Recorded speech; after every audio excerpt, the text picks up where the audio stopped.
श्री वल्लभ श्री धवल प्रभाकर आणि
श्रीपाद श्री वल्लभ हरि दत्तात्रेया दिगंबरा वासुदेवानंद सरस्वती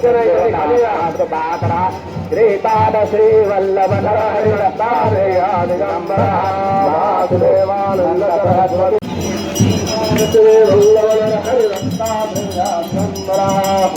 श्रीपाद श्री वल्लभ दत्तात्रेया दिगंबरा वासुदेवानंद दत्तात्रेया दिगंबरा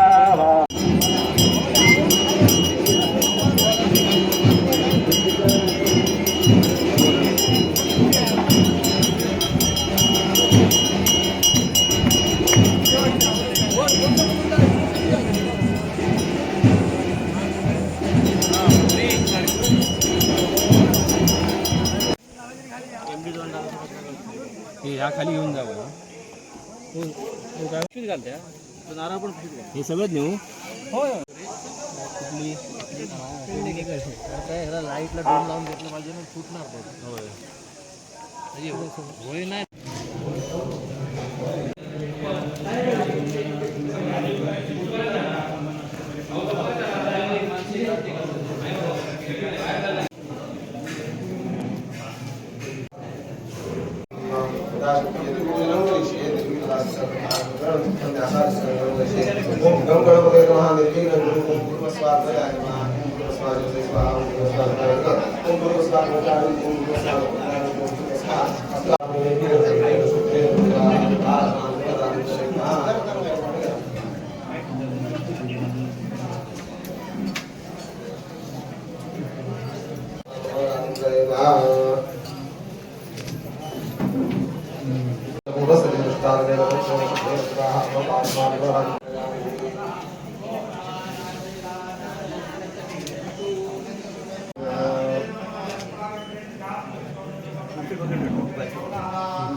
नमस्ते शारदे देवी सरस्वती मतिपते वसत्ब्रह्म जिह्वाग्रे सर्व विद्यापीठापते गुरुर्ब्रह्मा गुरुर्विष्णु गुरुर्देवो महेश्वरा गुरु साक्षात् परब्रह्म तस्मै श्री गुरवे नमः.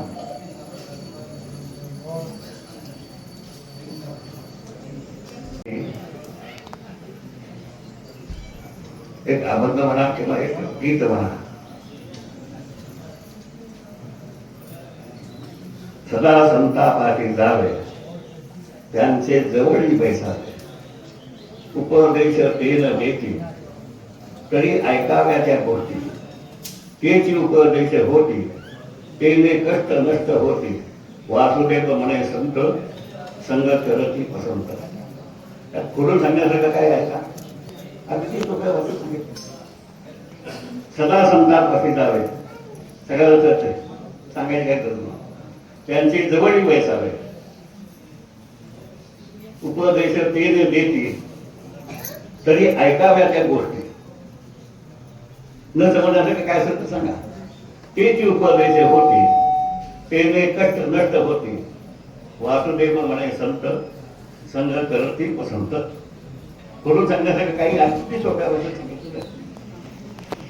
तर ह्या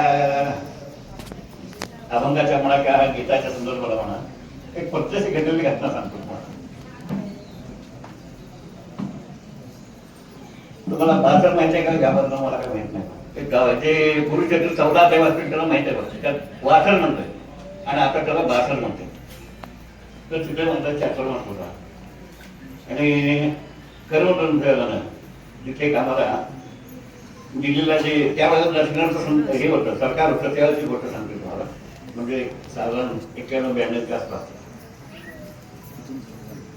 तर तिथं जो आंध्रामध्ये जो सचिव होता तो नरशिवराच्या ऑफिसमध्येच होता, सचिवालयातच होता. तो मला भेटला आणि त्यांनी सत्य घटना काय घडली ते सांगितलं. तर त्यावेळेला अमेरिकेला कोण अध्यक्ष होता काही कल्पना नाही, पण माझ्या मताप्रमाणे बुश होता असं धरून चालवला. तो बुश होता आणि तो भारतात येणार होता. मग त्याप्रमाणे 2-3 महिने अगोदर प्रोग्राम करायला ठरलेलं. त्याप्रमाणे त्यांचा प्रोग्राम ठरला. ते येणार नक्की झालं, तारीख नक्की झाली, वेळ नक्की झाली. सगळं एक 4-8 दिवस गेल्यानंतर ते बुशच्या बायकोला समजलं की आपले महाराज भारतात जाणार आहेत. मग तिने सांगितलं मी सुद्धा येते. ते म्हणजे हरकत नाही, पण तिथं सांगावं लागेल. हरकत नाही. त्याप्रमाणे यांनी फोन करून सांगितलं की आमच्या विषय सुद्धा येणार आहे आणि त्यांची इच्छा अशी आहे की एखाद्या चांगल्या संताचं दर्शन पाहिजे. मग नरशिवरावांनी काय केलं, एका सचिवाला ती जबाबदारी टाकली, सांगितलं त्यांचे काय सचिव होता. मग तो सचिव होता तो हात मला जो भेटला तोच सांगला. तो त्यांना घटलेली गोष्ट अशी सांगितली. आमचे 2-2.5 महिने प्रोग्राम अगोदर ठरले होते, त्याप्रमाणे ते आले. सकाळी 8-9 वाजता अमेरिकेतून आले. आल्यानंतर 2 तास विश्रांती घेतली आणि 11-11:30 वाजता जेवण करून आराम केला. संध्याकाळी 4-5 वाजता उठल्यानंतर तुम्ही विचारलं आपल्याला सुधारा आपला प्रोग्राम कसे सुरुवात करायची. तिथे सांगितलं संतांच्या दर्शनाने आपण सुरुवात करतो. ते म्हणजे ठीक आहे काय. त्यांनी त्याप्रमाणे सचिवाला फोन करून सांगितलं. सचिवाने सगळी तयारी केली. आता संतांच्या दर्शन जायचं म्हणजे कसं जायचं हे सगळे अमेरिकेतले लोक आहेत. त्यांना लुगडं साडी काही माहित नाही किंवा त्यालाही धोतर काहीच माहित नाही ना. मग त्या सचिव मंडळाने काय केलं, आपल्या बायकोला पाठवलं त्यांच्याकडं, मुख्य बायकोकडं, आणि स्वतः एक लुंगी आणि उपकरण खांद्यावर घेतलं आणि नरशिवरावांना सांगितलं आपल्याला देवाला जायचं तर आपल्याला असं जाता येणार नाही, तुम्ही तुमच्या ड्रेसमध्ये तयार व्हा. मग त्याने आपली लुंगी घातली, उपकरण घेतलं, नेहरू शर्ट घातला. मग तसं मुसलाय करायला लावलं. स्वतः तो सचिवही तसं तयार झाला. मग आता सचिवाच्या बायकोला त्यांनी सांगितलं की गेला तयार करू माझ्या काय मुख्य बायकोला तयार करू. त्यांनी त्याप्रमाणे म्हणजे नाही का तयार करायला सुरुवात केली. डोळं नेसवायचं, ब्लाऊज घालायचं, आपण तयार करून ठेवलं पण तयार करायचं. आता मला काय म्हणायचंय, या लोकांनी सगळे केस कापले, वेगळी कशी करायची. आता तुम्ही केस करायला तुम्ही म्हणजे वैयक्तिक कुठंच नाही, पण सर्वेक्षण काय झालंय, केस काढाय आपल्याला कधी कापायला सांगितलं, केस कापणं अचूक समजलंय आपल्याला. ज्या वेळेला नवरा म्हणणारा जाईल त्या वेळेला केस कापायला लागेल. आम्ही त्याच्यासमोरच केस करतो. सध्या परिस्थिती असेल ऑफिसमध्ये जायचं तुमचं काम किती पाहिजे मुंगळावर का ऑफिसमध्ये जायचं. मग तुम्हाला मंगळसूत्र कापून ऑफिसमध्ये जायचं तर त्या पैशाच्या काय किंमत काय उपयोगाची ना. आणि मला म्हणाले काय सगळ्यात जास्त थोडं विषयांतर झालं तर हरकत नाही काही, पण मला म्हणायचे वृद्धाश्रम वाढायला कारण कोण. वृद्धाश्रम जे वरचे वाढायला कारण कोण तुम्हीच आहात. एका शब्दात सांगितलं मी तुमच्यावर आरोप करतो म्हणजे कारण काय लहान मुलाला नोकरीला देऊन पाया घालून सोडून द्यायचं त्याला प्रेम काही माहित दूर सांगायचं सुटून माहितच नाही त्याला वाटली सुटून मग त्याला कसं तुमच्याबद्दल प्रेम होईल. तुमच्याबद्दल प्रेम उत्पन्न घ्यायला तुम्ही काही केलं पाहिजे का नाही. ते बाहेर सगळं काम सगळं त्याला नाव पाहून ते बाहेर घालते त्याला काही दूध पाहिलं तर बाहेर टाकते त्याला जेवण काय कसं बाहेर तुम्ही काय करताय कुठले काही अपेक्षा तुम्हाला प्रेम येईल कसं सांगा ना त्या मुलाबद्दल मला तर कसं प्रेम येईल. मग काय करायचं पण कसं काय म्हणतात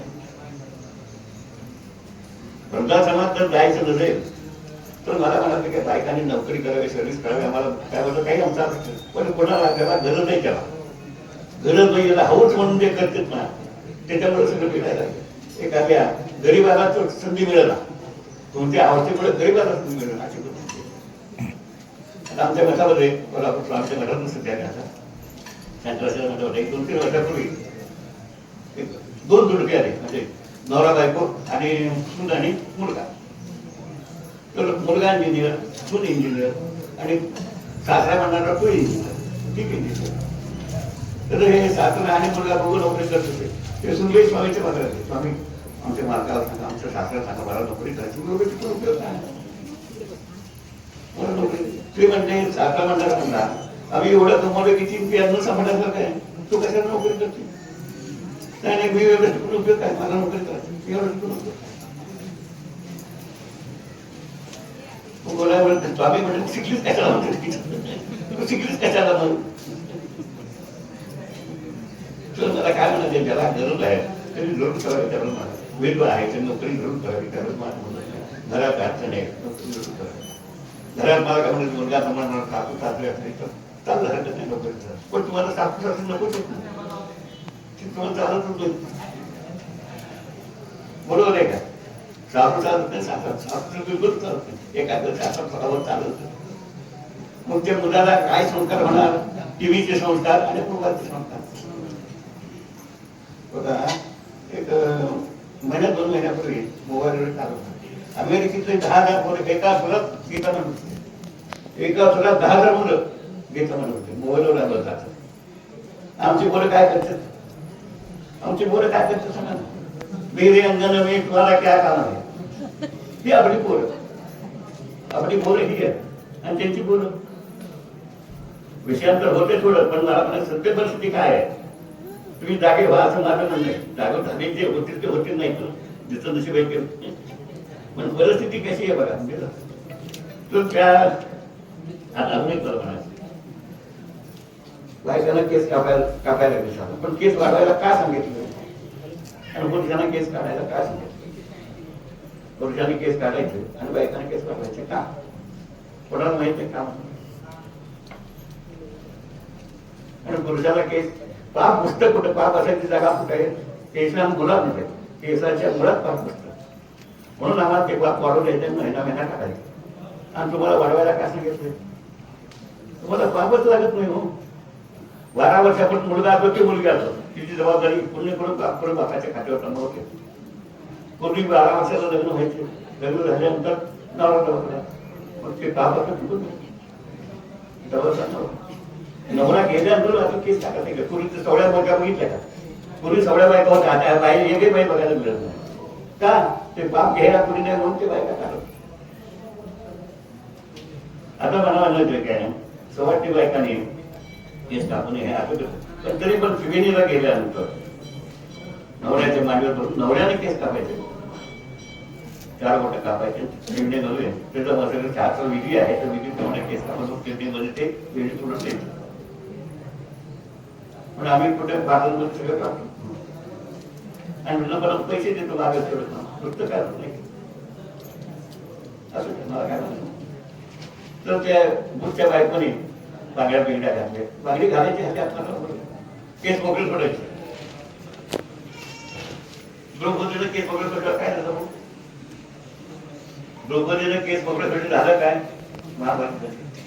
कैकेयीनं मोकळे केस सोडले, काय झालं? रामायण. आणि तुम्ही काय करायला लागला होता? गिळणचं युद्ध. बघा, तुम्हाला कळतंय का? बघा, तुम्हाला वाटलं मी नाव ठेवतो, पण हरकत नाही की माझ्या भाग आला तर हरकत नाही, पण सत्य परिस्थिती काय आहे? नंतर दुसऱ्या बायकोनी पांढऱ्या वेगळ्या घातल्या, कुंकू लावलं, सगळं आपल्या वस्तूपर्यंत तयार झालं, डोक्यात बदल घेतला, आणि केसच नव्हते, वेळी नव्हतं, काय बदल घेतले. आणि गेल्यानंतर थोडं हे बायकाला थोडं केलं. गेल्यानंतर अगोदर काय झालं होतं त्याच्या अगोदर ती घडलं. ज्या वेळेला ह्या सचिवला जबाबदारी सोपवली, त्यांनी सगळे मठामध्ये दिल्लीमध्ये जे काही 2-4 मठ होते मठात जाऊन बघितलं, त्याला एकही कोण पसंत पडला नाही. दर्शन करण्याला काही योग्य वाटणार नाही. मग ते काय केलं, तुम्ही हरिद्वारला गेलं, हरिद्वार जवळ, हरिद्वारमध्ये झालेच मठ बघितले, त्याला कोणी पसंत पडणार. पण दुपारच्या वेळेला 2 वेळ होती, गंगेच्या किनाऱ्याने हिंडता एक साधारण 25च्या आसपासचा एक मुलगा बाकावर असं रेडून डोळे घालून पत्र गोरा कोणता चांगला होता. त्यांना म्हटलं काय चांगला पोट आहे, ह्यालाच आपण म्हणले की सांगू कोण. मग त्या पोराला विचारलं, काय रे तू कुठं आला? तर जवळच काही 50 किलोमीटरवर गावात तू इथं काय आला? काय नाही म्हणजे मी एवढी जर शिकलोय, पण मला नोकरी नाही, उद्योग नाही, घरी बसून खातो म्हणते, म्हणून मी रागा निघून आलो. म्हणजे मी तुला नोकरी देतो, मी तुला नोकरी देतो, तो काम आम्ही सांगितलं ते काम करशील का? ते म्हणजे काय करायचं? काय नाही म्हणजे आता अमेरिकेचा रस्ता येणार आहे, आम्ही तुला सगळं तयार करतो. प्रत्येक तू म्हणून नाही गोळे बोलायचे, आशीर्वाद द्यायचा आणि काय फळ प्रसाद म्हणून द्यायचं, एवढंच काम करायचं, बाकी काही करायचं नाही. ठीक आहे म्हटलं, माझी ते आहे. ह्याबद्दल मला काय मिळालं? त्यांनी सांगितलं 25,000 रुपये ह्याबद्दल तुला दक्षिणा म्हणा, किंवा तुझं ह्या कामाचं श्रेय म्हणा, काय दक्षिणा म्हणा, काय म्हणा, तुला 25,000 रुपये आम्ही घेऊन आणि नोकरीचा खात घेतो. माझ्या तब्येतमध्ये तिकडे झालं म्हणून देतो. ठीक आहे म्हणजे काय तो तयार होता. तयार झालं अजून याला महिना 1.5 महिना अवकाश होता. मग एका दिल्लीच्या एका मठामध्ये ह्याला घेऊन ठेवलं. परंतु माझा जो होता तो फार चांगला होता. त्या महिन्यात 1.5 महिन्यात त्याला तरी म्हणजे जे जे काही सांगायला लागतंय ते सगळं शिकवलं. हळूहळू महिन्यात सगळं शिकवलं. मग त्यावेळेला हे बुच महाराज आले, त्यांना सांगितलं आम्ही यायला बरोबर का तयार राहतो. मग तिथे एका पिंपळाचं झाड होतं म्हणाल, त्या झाडाखाली हे डोळे आपण बसतोय, आसन लावलं, मग दाढी बिडी सगळी नकली लावली, डेटा पेटा सगळे लावलं, सगळं बदमाशी करते वगैरे सगळे तयार करून त्याप्रमाणे आल्यानंतर पहिल्यांदा बायकांना पुढे केलं.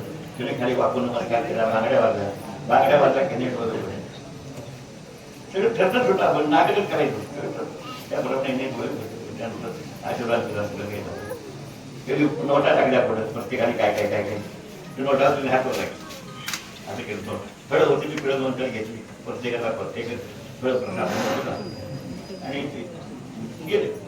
गेल्यानंतर म्हणतो नाही, दुसऱ्या दिवशी सचिव आला. ते ठरल्याप्रमाणे हे तुझे 25,000 रुपये आणि हे नोकरीचे ऑर्डर. त्यांचे बघितलं सगळं.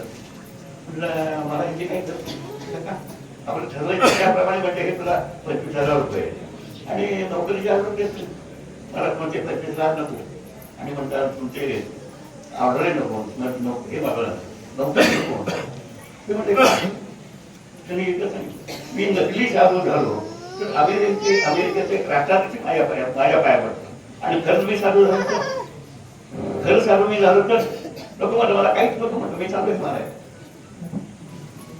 म्हणजे मला काय म्हणायचं, संगत कशाची बघा. त्या 1.5-2 महिन्यात त्या म्हाताऱ्यांनी त्या साधूने त्याला शिकवलं. संगतीचा परिणाम काय झाला, मला नोकरी नको, काहीच नको म्हणणार, तुमचं काम झालंय ना, मी चालतो. म्हणून म्हटलं सदा संतापासाठी जावे त्यांचे जवळ. प्रत्यक्षी घडलेली घटना बरं का, प्रत्यक्षी घडलेली घटना आहे. सदा संतापासाठी जावे त्यांचे जवळ बैसावे. उपदेश ते नाही देती तरी ऐकाव्या त्या गोष्टी, तेची उपदेश होती ते देखील नष्ट होते. वासुदेव म्हणे संत संगत तुम्हाला अशी सद्बुद्धी द्यावी, संतांची संगतीला करा, सद्बुद्धी द्या. आम्ही काय त्यानंतर मंदिरकडे विविध उत्सवाच्या निमित्ताने नामस्मरण केलं जातं. दर शनिवारी नामस्मरण असतं. याच्यामध्ये सक्रिय सहभाग घेणारी जी काही मंडळी आहेत त्यांना सन्मानित केलं जात आहे. बाळाकृष्णा पारवी, माणगाव, नेहमी झाडलोट असू दे, आरतीच्या वेळी हार्मोनियम वादन असू दे, याच्यामध्ये सहभाग असतो. पुढचे कार्यक्रम असेल त्याच्यामध्ये सहभागी होणारे योगेश अनंत वारम, यात्रेच्या निमित्ताने नेहमी सहभाग किंवा नामस्मरण याच्याहीसाठी त्यांना आमंत्रित केलं की आपल्या सगळ्या टीमसाठी घेऊन येणारे आणि आमचे ते खास मित्र पण आहेत, खालची बेनवाडी, माणगाव.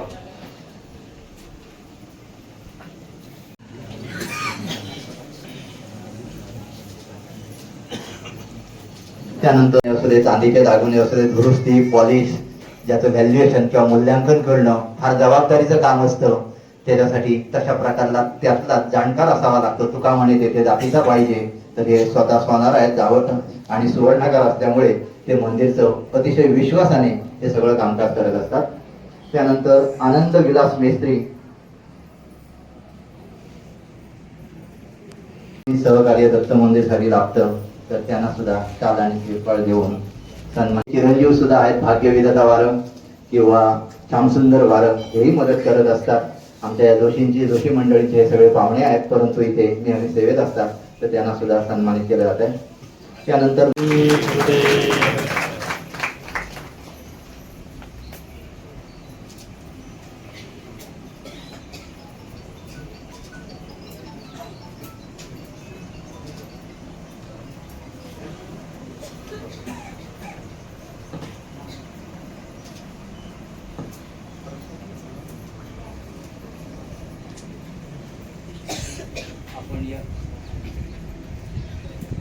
सर्व कार्यक्रमासाठी उपस्थित राहिलात.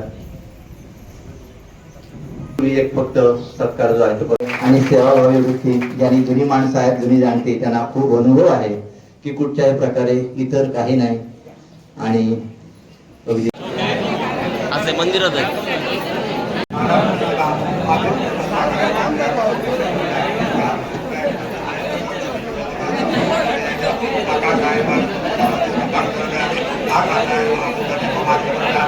आकाश